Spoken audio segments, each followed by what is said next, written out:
Dr. Ashutosh Mishra, Department of Economics, delivered a beautiful lecture on stress management in one day workshop. आपको हंसी की, मुस्कान की, खुशी की और इस तनाव प्रबंधन में जितनी भी चीज़ें चाहिए, दवाइयाँ चाहिए, सलाह चाहिए, इलाज चाहिए, उसके चलते फिरते डिस्पेंसरी कहना कम है, मेडिकल स्टोर कहना कम है, पूरे मेडिकल कॉलेज हमारे सीनियर बड़े भाई प्रोफेसर सत्येंद्र सर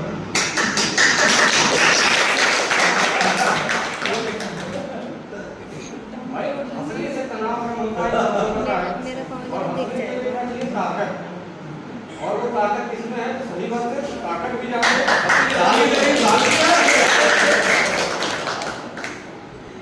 हमारे स्कूल वक्ता डॉक्टर वर्मा सर चौधरी जी, और अगर हंसी जाते नहीं मुस्कान देखनी है तो कभी कभी तो उधर भी देख लेता हूँ।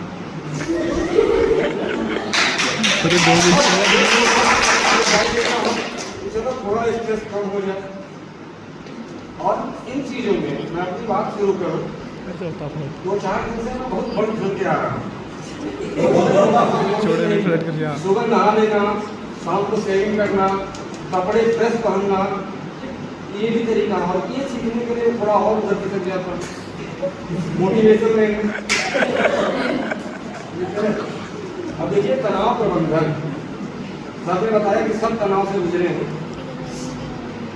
मैं इतना तो तनाव से नहीं रहा हूँ, लेकिन मैं एक व्यक्ति को जानता हूँ जो जीवन में गंभीर स्थिति में तो 3-4 साल और वास्तव में पिछले 2-2.5 दशक से बहुत तनाव है, मेरा बहुत खास मित्र है।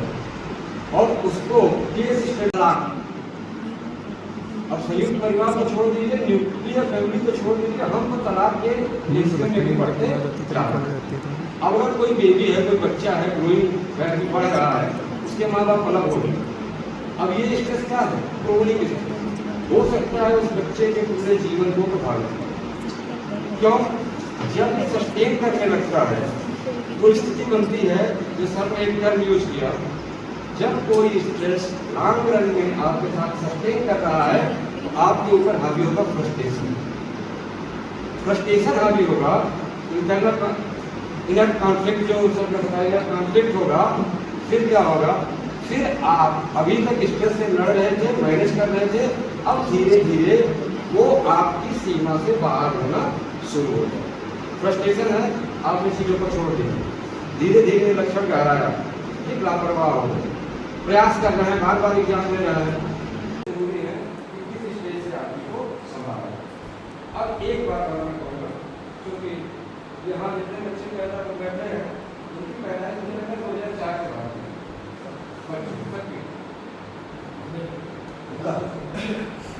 2004 से मैं पढ़ा रहा हूँ, और आप जैसे दोहरे तरह से अपने को पेश करूँ।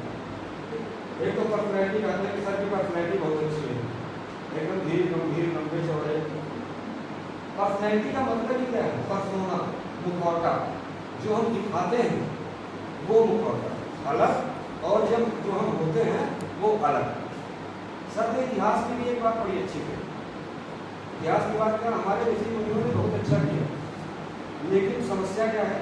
इतिहास में ये समस्या नहीं थी, हमारे बाप दादा जॉइंट फैमिली में थे, ये समस्या नहीं थी कि नौकरी चाहिए, नौकरी के साथ साथ गाड़ी चाहिए, पेट्रोल चाहिए, मोबाइल चाहिए, अब तो AI के लिए डाटा चाहिए, और उसमें भी बहुत सारी लर्निंग चाहिए। और जितना AI बढ़ रहा है, टेक्नोलॉजी बढ़ रही है, उतनी नौकरियाँ कम हो रही हैं। तो उनके समय जो प्रचलित मान्यताएं हैं, जो मान्यताओं को हम बड़े गर्व से अपने बच्चों को करते हैं, समझाते हैं, कुछ मान्यताएं ऐसी हैं जो समय के साथ बदल जानी चाहिए।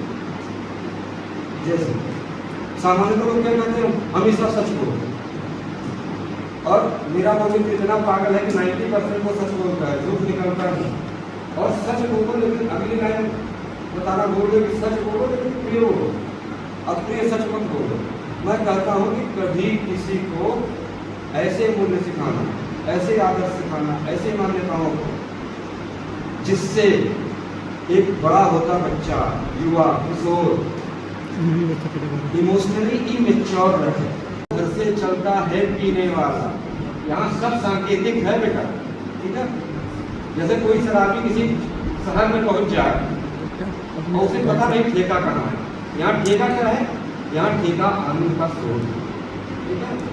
और हम सब उसी आनंद, उसी मद मदिरा, उसी मदिरालय की तलाश में है जहाँ शांत, खुशहाल, संपन्न और आनंदमय जीवन है। हाँ, हमारा भाई सुना रहा था कि मदिरालय जाने को घर से चलता है पीने वाला, किस पथ से जाऊं उस मंजस में है मन भोला भाव। और अलग अलग पथ बतलाते सब, जिससे पूछेगा भैया कहाँ मदिरालय, कहाँ आनंद, कहाँ शांति, अलग अलग पथ बतलाते सब, पर मैं यह बतलाता हूँ, राह पकड़ तू एक चला चल, पा जाएगा। धन्यवाद।